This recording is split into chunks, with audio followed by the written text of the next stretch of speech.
जय हिंद, आदाब। मेरा नाम है मोहम्मद उमर। इस वक्त आप देख रहे हैं द पब्लिक व्यू। अज़रबैजान और आर्मेनिया के बीच युद्ध लगातार जारी है और आज उसका 13वां दिन है।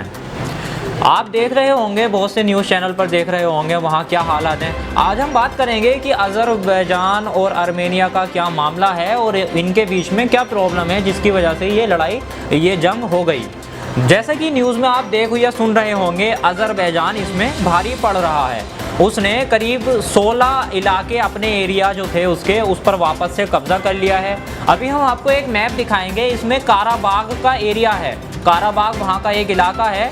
इसमें जहाँ ग्रीन कलर का एरिया है वहाँ तक कवर कर लिया है अज़रबैजान ने। रेड कलर पर आर्मेनियन फौज है। ये 2 दिन पुरानी फिगर है, मतलब रेड एरिया भी अब तक कब्जा लिया होगा लगभग अज़रबैजान की फौज ने।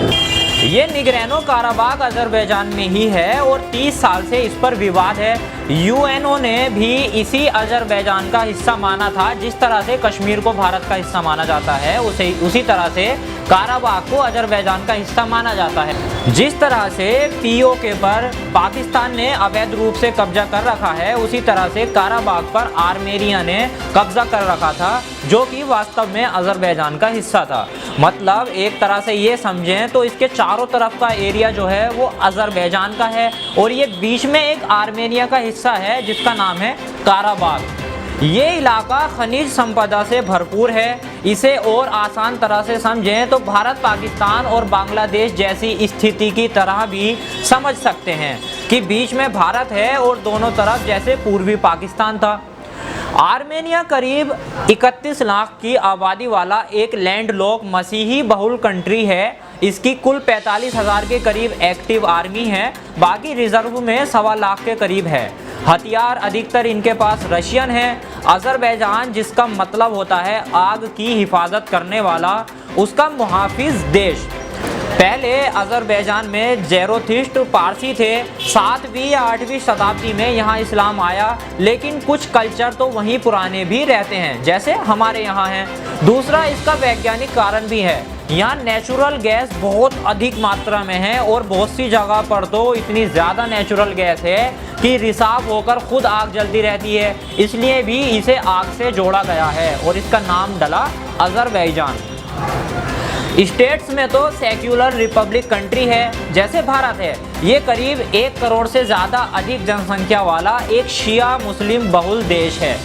खनिज संपदा और दूसरे व्यवसाय भी होने के कारण ये बहुत सुंदर, साफ सुथरा और उन्नत देश है।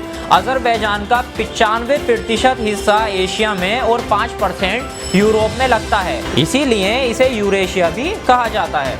यूरेशिया से कुछ याद आपको आया होगा, आर्यों का मूल स्थान।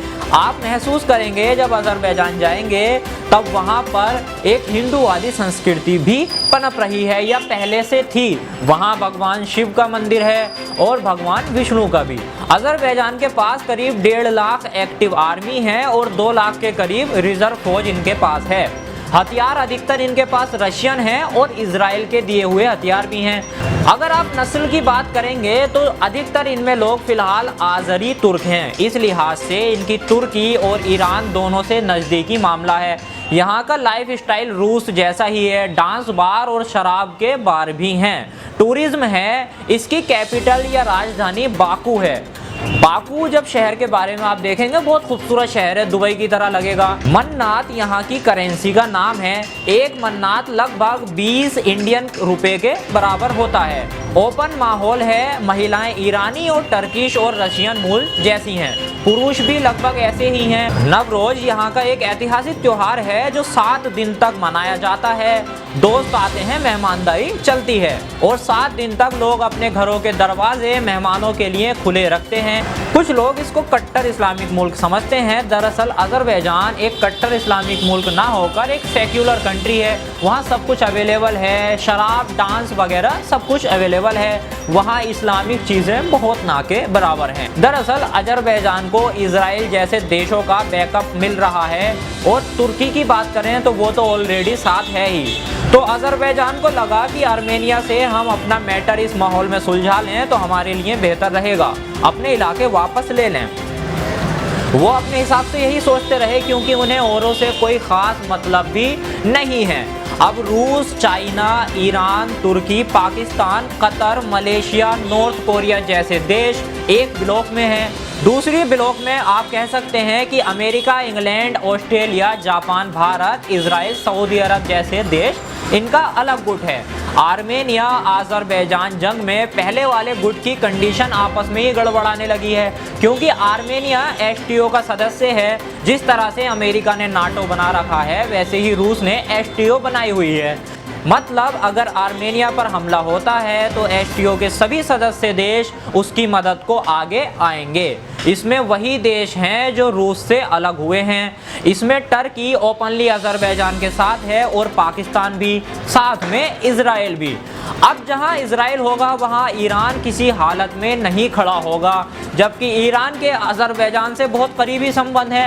अजरबैजान के लोग खुद ईरान में 30% के करीब हैं। अब यहाँ पर मैटर थोड़ा ज़्यादा ही उलझ जाता है, यहाँ तक कि ईरान के सुप्रीम लीडर अली खामनेई साहब भी अजरबैजान के ही हैं। लेकिन आर्मेनिया भी उनका पड़ोसी देश है और आर्मेनिया मूल के लोग भी ईरानी नागरिक हैं। दूसरी तरफ आर्मेनिया ईरान का सामरिक महत्व वाला देश भी है, जैसे भारत का भूटान और नेपाल। और प्रतिबंध लगे होने के बावजूद वो आर्मेनिया के रास्ते अपना काम निकालता रहता है। इसलिए ईरान ही वो देश है जो वास्तव में इन दोनों देशों में सीज फायर कराना चाहता है। बाकी सब अपने अपने हिसाब से हैं। भारत की स्थिति भी इसमें बहुत अजीब सी है। यहाँ एक भक्त टाइप के वर्ग तो आर्मेनिया के साथ ही सहानुभूति रखेगा, क्योंकि मुसलमान जो अजरबैजान की तरफ हैं, जबकि भारत देश की अपनी पॉलिसी होती है। भारत के दो मित्र देश रूस और ईरान उससे दूर हो गए, इसलिए वो चाहेगा कि इस ब्लॉक में आपस में ही कुछ मामला हो जाए, जिससे मेरे वाले मेरी तरफ आ जाएं, और हर कंट्री इसी तरह सोचता है। यही तो पॉलिटिक्स होती है। सऊदी अरब भी अजरबैजान की ही साइड लेगा, क्योंकि उधर इजराइल है तो वहाँ ईरान नहीं होगा, इसलिए वहाँ टर्की भी है। इसलिए सऊदी वहाँ कोई ख़ास तरीके से नहीं आगे आने वाला, क्योंकि तुर्की से सऊदी के अपने अलग मामले हैं। कहा जाता है कि अंतर्राष्ट्रीय संबंधों में कोई चीज़ भी स्थायी नहीं होती, सभी मुल्कों के अपने अपने हित होते हैं। लेकिन कुछ चीज़ें होती हैं जो काफ़ी हद तक स्थायी होती हैं, जैसे कि रूस अपने टुकड़े किए जाना कभी नहीं भूलेगा। जापान कभी नहीं भूलेगा कि अमेरिका ने उसके ऊपर परमाणु बम गिराया था। इसी तरह से यहूदी या इजराइल कभी नहीं भूलेंगे कि जर्मनी में उनका किस तरह से जेनोसाइड, नरसंहार हुआ था। भारत पाकिस्तान बनना कभी नहीं भूल सकता, क्योंकि वह हमारा एक टुकड़ा था, और पाकिस्तान बांग्लादेश का अलग होना कभी नहीं भूल सकता।